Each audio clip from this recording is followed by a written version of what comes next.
And he was asked, the lawyer for Mr. Snyder was asked at the oral argument in the Supreme Court, what if the signs had said, God bless America, or God bless our military veterans? Would you have objected? He said no. So he was, the liability was premised, his lawsuit was premised on his objection to what the picketers were saying, a content-based objection. And as you all know by now, the government can't regulate the content or the viewpoint of political speech.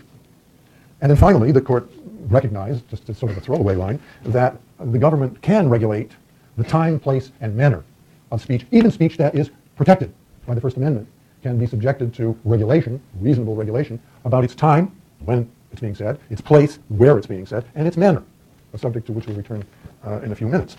And that's not news. The whole concept of regulating speech for its time, place, and manner has been around for decades. The only dissenter is Justice Alito, who was morally offended by the conduct of these picketers. He pointed out that the father, Mr. Snyder, was a private figure who was being subjected to this public demonstration that upset him so, that the protesters could have expressed their views on whatever issues they wanted in books or articles or videos or petitions. They could speak in public, they could go on television, they could go on the radio, they could use the internet, but it does not follow, Alito says, that they may, quote, intentionally inflict severe emotional injury on a private person by launching vicious verbal attacks that make no contribution to the public debate. Alito is sort of a judgmental kind of judge and has not much tolerance for speech that he considers unworthy of protection. And here you have a judge, Alito, making judgments about the value of the speech in question. He says it makes no contribution to public debate, which is somewhat dangerous to free speech if you allow judges to decide what speech is worthy in terms of its value to be heard by all of us. The idea that Alito expressed with regard to these alternative channels of communication, they could have got their point of view across in many different ways besides inflicting emotional distress by doing what they did do. That argument that there exist alternative channels of communication that can be used is frequently a government argument in free speech cases. We'll see it in other cases as we go along, where the government is saying, well, our restriction that is being objected to here only governs this channel of communication. There are lots of other ways to get your point across. So, court, you shouldn't worry about this restriction. In general, that concept does not work with content-based restrictions on speech, only with time, place, and manner restrictions on speech. Probably in response to Alito's opinion, Chief Justice Roberts included a last paragraph of his opinion that is a pretty good reminder of why we protect even hateful speech. Speech is powerful. It can stir, we don't protect speech because it doesn't hurt anybody. Speech is powerful. It can stir people to action, move them to tears of both joy and sorrow, and as it did here, inflict great pain. On the facts before us, we cannot react to that pain by punishing the speaker. As a nation, we've chosen a different course to protect even hurtful speech on public issues to ensure that we do not stifle public debate. That choice requires that we shield Westboro from tort liability for its picketing in this case. Well, following the decision, Congress passed a law. Actually, California was first. The California legislature passed a bill. Oh, there's Alito. There's our governor. Passed a bill 75-0 in the Assembly, 37-1 in the Senate, right after the court's decision in the funeral case. Amazing display of bipartisanship in our legislature that said that you can't picket a funeral if you're closer than 1,000 feet, let's say 1,000 feet away, and your protest is based on race, religion, sexual orientation of the deceased or the people attending the funeral. Governor Brown vetoed that law, overwhelmingly passed by the legislature. In his veto message said he was tempted to sign it. This is offensive conduct that helps his people engage in, but it's protected by the First Amendment. Here's the governor enforcing the First Amendment, and that's undoubtedly true. And he said that the 1,000 feet is too big a buffer zone. Nobody can see or hear the protesters. That's not a reasonable time, place, or manner restriction on the speech. And more importantly, Governor Brown said, this law targeted the content of the protest. The protest has to do with disparaging the race, religion, or sexual orientation of the deceased or the people attending the funeral. That's a content-based restriction on speech. Governor Brown says the court has spoken on that, and indeed the court had. Last summer, the California legislature did a do-over, a different law, also bipartisan, brought the buffer zone down to 300 feet and had it apply to any funeral, regardless of the message of the protest. So it was not content-based and was considered a time, place, and manner restriction. That law hasn't been tested yet. It does not require, in order for the crime of picketing a funeral to be committed, does not require that there be any disruption of the funeral. The Congress in 2012 passed a new law signed by President Obama on August 6th. Again, a remarkable exercise in bipartisanship. Amazing how the two parties have come together on restricting First Amendment rights. This new law is contained in the Federal Criminal Code. Oh, what happened?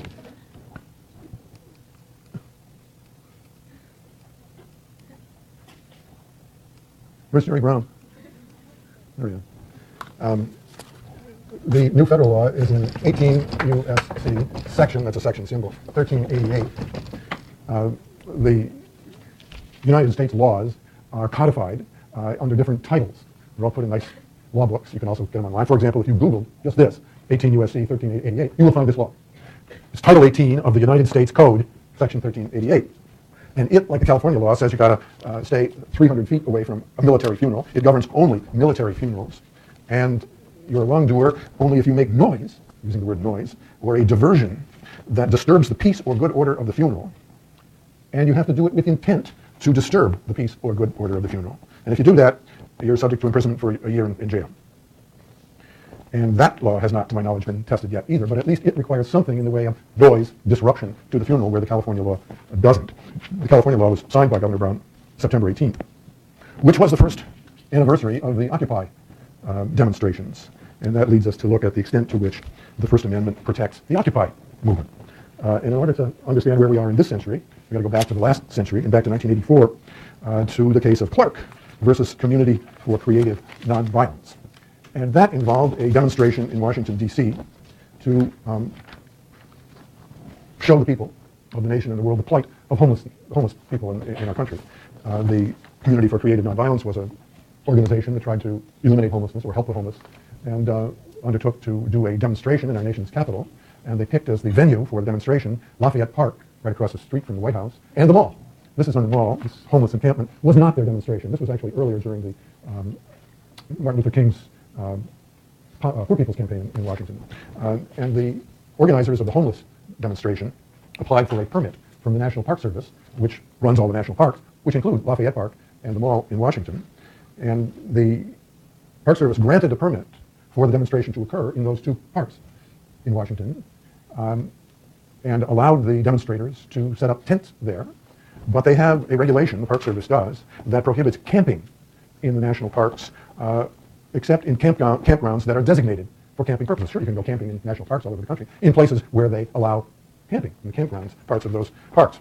And camping is defined, everything is governed by laws in this country, regulations. There are regulations that the Park Service has put out. It defines camping as the use of parkland for living accommodation purposes such as sleeping activities, or making preparations to sleep, and so on. Well, the Park Service said, you can set up your tents, but you can't sleep in them for this demonstration.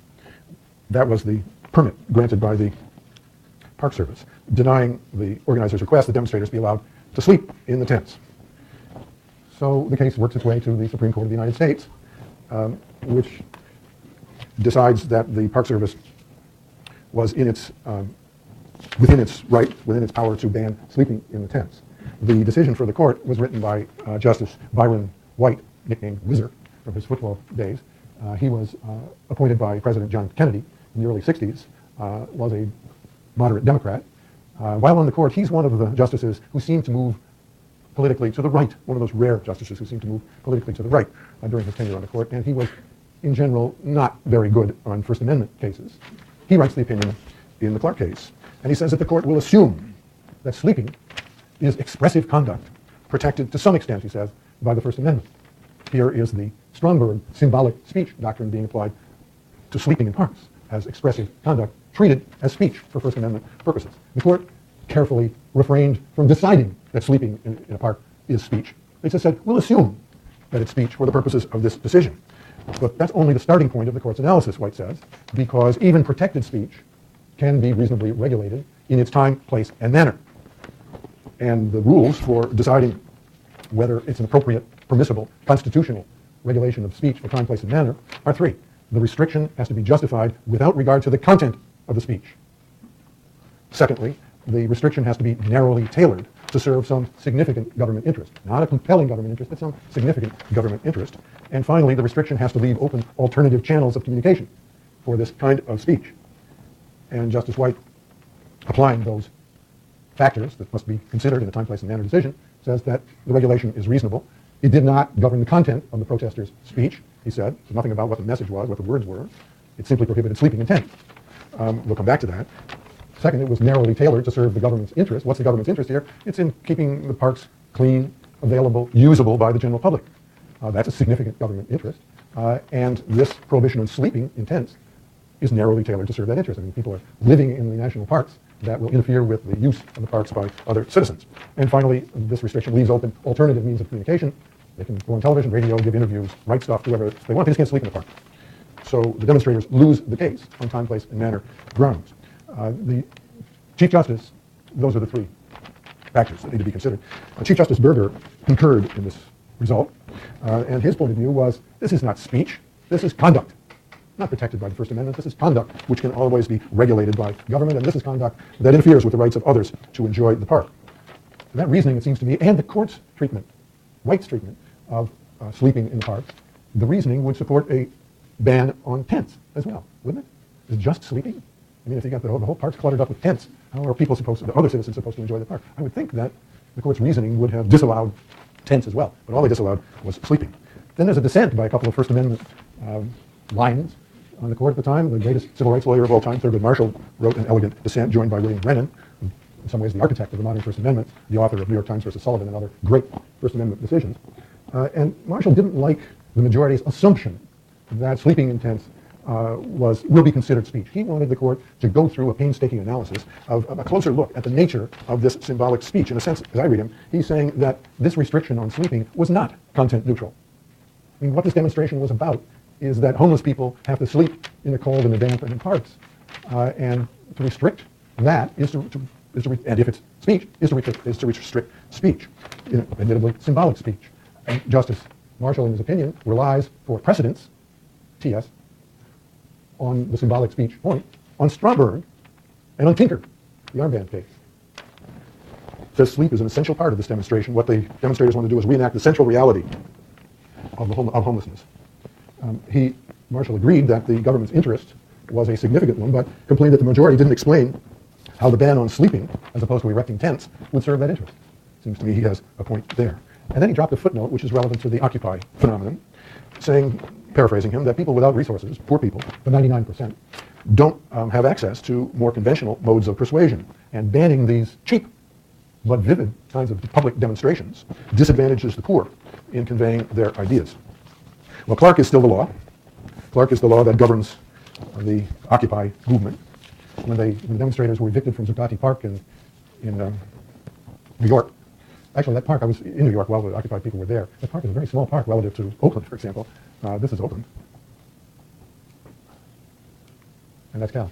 Alina? I'm trying to understand why he said that the wasn't content neutral. Because I thought, like even if you didn't have a home, you still wouldn't be able to put a tent there. Like, I feel like it's the same for the homeless person and I don't understand why he argued that it wasn't content neutral. Why Marshall? Yeah. Thought it was not content neutral? But he didn't quite say that. That's my interpretation of his beef about why the court didn't carefully enough analyze what this speech was. Because the point of the demonstration was, you got to sleep there. And if you assume that sleeping is protected, and that's banned, then isn't that content-based? That's my way of understanding what Marshall was saying. It may not work. I don't know.